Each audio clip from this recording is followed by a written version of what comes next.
buenos días, tengan apreciables alumnos. El día de hoy damos inicio a la materia que nos ocupa, que son derecho, que es de Derecho Mercantil uno. Cuando nosotros hablamos de derecho mercantil, pues tenemos que partir acerca de su fundamentación legal y es por ello que dentro de nuestra primera unidad vamos a abordar el tema denominado sociedades mercantiles en general. Sin embargo, es importante que en esta ocasión me presente ante ustedes, aunque ya nos conocemos, soy la doctora María Catalina Domínguez Nájera, encargada de contribuir en este proceso formativo. Tienen mi número personal, el cual se encuentra previamente establecido dentro de mi currículum vitae, en donde con gusto puedo contribuir también en la medida de su intervención en su proceso formativo para disertar algunas dudas, contribuir en el mismo sentido para hacer mucho más ameno nuestro proceso de enseñanza-aprendizaje. Y como también ya se ha indicado, vamos a tener o a llevar a cabo 2 sesiones virtuales que también ya se encuentran señaladas en hora y fecha dentro de nuestra calendarización. También se llevarán a cabo 4 videocápsulas. En este sentido, repito, vamos a iniciar con las sociedades mercantiles en general. En ese sentido, bueno, pues es importante mencionar su concepto, ¿no? Como nosotros hemos tocado al hablar en materia mercantil, pues iniciamos acerca de las sociedades mercantiles. Y esto nos indica que tiene una característica muy particular. Como se ha indicado, entonces vemos que la sociedad mercantil nos dice que tiene una nota característica que es ser una persona moral, ¿no? Es un comerciante y con personalidad jurídica que tiene como finalidad la de perseguir una especulación comercial. Cuando nosotros hablamos en ese sentido, existe una consideración distinta a una asociación civil, a una sociedad civil y a una asociación en participación de acuerdo con lo que mandata el Código Civil, ya que son sociedades cuya finalidad no constituye en ningún momento este tipo de circunstancias, alguna especulación comercial. Por tanto, el lucro, aunque su actividad va a estar caracterizada por ser preponderantemente económica, tal y como se regula en el Código Civil, aquí no está particularmente enfocada en este sentido. Uno de los autores que le da una forma específica de distinción a las sociedades mercantiles es Rafael de Pinavara. Y este autor, siguiendo a Joaquín Rodríguez Rodríguez, nos dice que se advierte propiamente los distintos tipos de sociedades mercantiles que existen. Y nos indica propiamente que la sociedad es este acuerdo que nuestra legislación o la sociedad mercantil propiamente nos indica que nace o surge a la vida jurídica como una consecuencia de un contrato.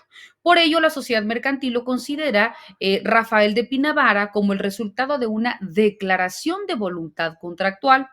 Al respecto también, Uría nos dice que la sociedad mercantil es esta asociación de personas que crean un fondo patrimonial común para poder colaborar en la explotación de una empresa, pero que siguen un ánimo de obtener un beneficio individual. Esto ya sea participando previamente en el reparto de las ganancias que en un momento dado se obtiene.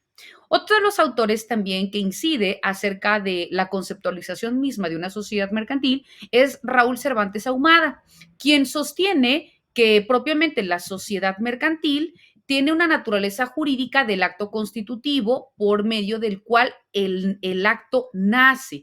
Y por tanto, aquí nos indica también dentro de los elementos importantes que se debe tomar en consideración la naturaleza jurídica de las sociedades mercantiles. Y aquí nos dice propiamente que la naturaleza jurídica, según el maestro Raúl Cervantes Ahumada, es parte de la idea que la sociedad mercantil es jurídicamente una persona que como comerciante es persona distinta a la de los socios y por tanto no puede confundirse con el acto jurídico del cual encuentra su nacimiento de origen. Por ello, las sociedades mercantiles tienen personalidad jurídica y han sido varias teorías elaboradas por la doctrina para poder explicar lo relativo a la situación jurídica en que encuentran dichas formas o regulación o soporte legal.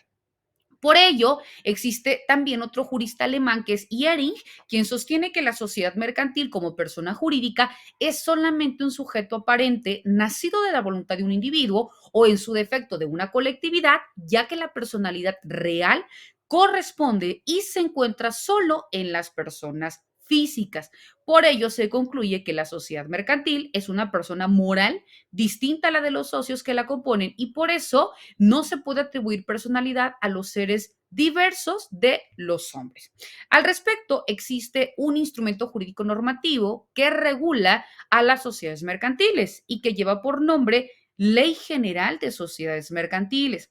Cuando hablamos de la Ley General de Sociedades Mercantiles, dentro de su artículo segundo establece que las sociedades mercantiles tienen personalidad jurídica cuando son inscritas en el registro público de comercio y es distinta a la personalidad jurídica de los socios.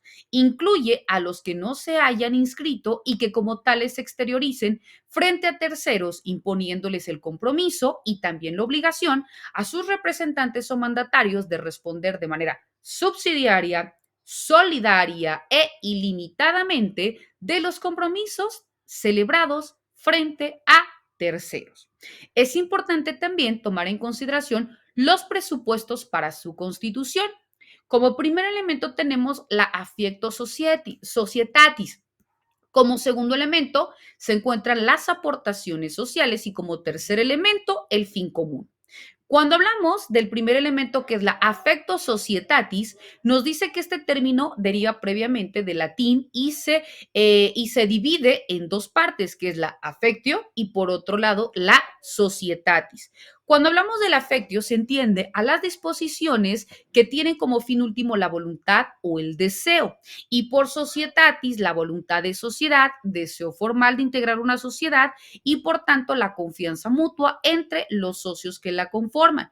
Por tanto, el término de affectio societatis se entiende como la voluntad o el deseo de ciertas personas físicas o morales para poder formar una sociedad mercantil sobre las bases de la confianza y que existe entre ellos para realizar un fin de carácter mercantil. Esto es, pues, de alcanzar un lucro, que es uno de los presupuestos que se da con cualquier acto constitutivo por parte de las sociedades mercantiles.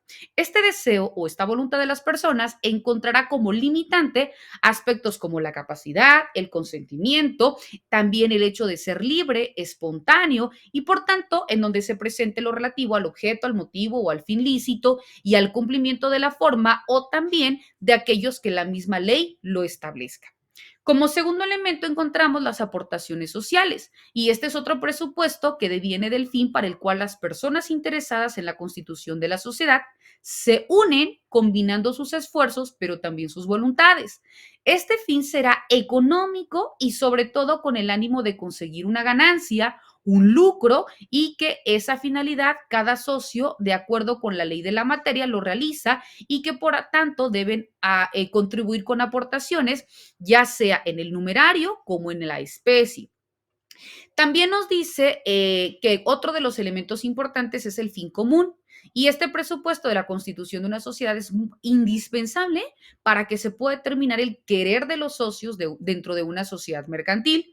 Cuando hablamos del fin común, nos dice que al constituir cualquier tipo de sociedad es necesario precisar el motivo o el objeto que se perseguirá en el ejercicio de la actividad mercantil y que este fin deberá ser común porque al materializarse la sociedad, tanto en su patrimonio como en la finalidad o en el objeto, no será privativo de ningún socio y que pertenecerá previamente a lo que ellos hayan aportado o hayan establecido dentro de la Ley General de Sociedades Mercantiles o, en su defecto, también dentro de lo que ellos establecieron en el Código de Comercio.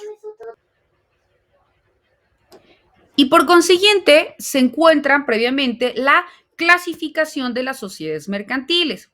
Cuando hablamos de la clasificación de las sociedades mercantiles, esta encuentra su soporte jurídico en lo que mandata la Ley General de Sociedades Mercantiles en su artículo primero, en donde nos dice que esa ley reconoce las siguientes especies de sociedades mercantiles. Dentro de ellas nos indica, la primera es la sociedad de nombre colectivo, la sociedad en comandita simple, la sociedad de responsabilidad limitada, la sociedad anónima, la sociedad en comandita por acciones, la sociedad cooperativa, la sociedad en comandita y la sociedad en comandita simplificada. Sin embargo, en nuestras siguientes intervenciones vamos a abordar de manera puntual cada una de estas para conocer su constitución, sus alcances, la responsabilidad que tienen los socios y en sí todos aquellos elementos que en un momento dado son de vital importancia para poder regular o para darle sentido a la creación y constitución de estos tipos de sociedades.